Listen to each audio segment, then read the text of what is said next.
Hi friends, അസ്സലാമു അലൈക്കും. Welcome to Masiyamees vlog. ഇന്ന് ഞാൻ ഷെയർ ആക്കുന്നത് എയർ ഫ്രയറിൽ ഉണ്ടാക്കാൻ പറ്റിയ അടിപൊളി ഒരു ബീഫ് ഫ്രൈഡ് റെസിപ്പിയാണ്. 750 ഗ്രാം ബീഫ് നല്ല വലിയ പീസായിട്ട് കട്ട് ചെയ്തെടുത്തതാണിത്.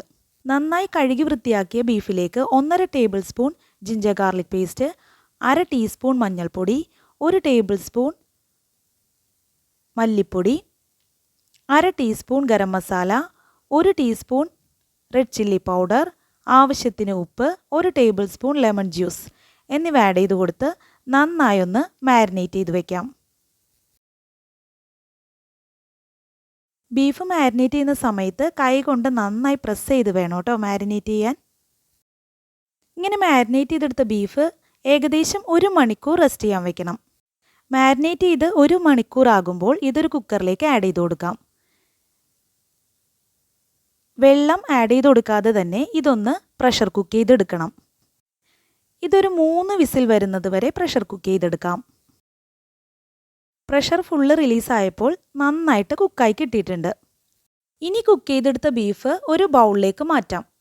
ഇതിലേക്ക് 1 ടീസ്പൂൺ മല്ലിപ്പൊടി, 1 ടീസ്പൂൺ പെരുംജീരകം പൊടിച്ചത്, 1 ടീസ്പൂൺ കുരുമുളക് പൊടിച്ചത്, 1/2 teaspoon chilli flakes, 1 table spoon വെളിച്ചെണ്ണ, കുറച്ച് കറി ലീവ്സ് ഒന്ന് ചോപ്പ് ചെയ്തത്, ഇത്രയും ആഡ് ചെയ്ത് കൊടുത്ത് നന്നായി ഒന്നുകൂടെ മാരിനേറ്റ് ചെയ്തെടുക്കാം.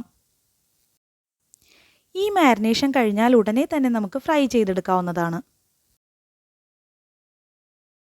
ഇനി ഇത് നമുക്ക് എയർ ഫ്രയർ ബാസ്ക്കറ്റിലേക്ക് മാറ്റാം.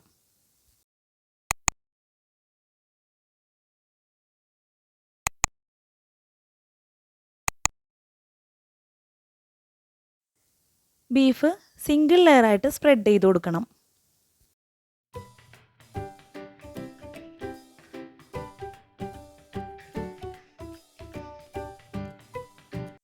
ഇനി ബാസ്ക്കറ്റ് എയർ ഫ്രയറിൽ പ്ലേസ് ചെയ്യാം. ഡീഫോൾട്ട് ഓപ്ഷനായ ബീഫ് സ്റ്റീക്ക് സെലക്ട് ചെയ്ത് കൊടുക്കാം. 200 ഡിഗ്രിയിൽ 6 മിനിറ്റ് കുക്ക് ചെയ്തെടുക്കണം. ഇപ്പോൾ കുക്കിംഗ് പ്രോസസ്സ് കംപ്ലീറ്റ് ആയിട്ടുണ്ട്. ഇനി ബാസ്ക്കറ്റ് പുറത്തെടുക്കാം.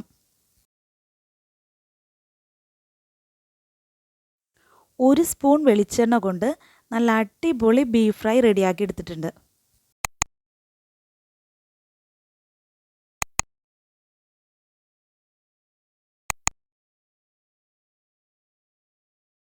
ബീഫ് ആദ്യം പ്രഷർ കുക്ക് ചെയ്തെടുത്തത് കൊണ്ട് തന്നെ അകമേ നല്ല ജ്യൂസി ആയിട്ട് തന്നെ കിട്ടിയിട്ടുണ്ട്.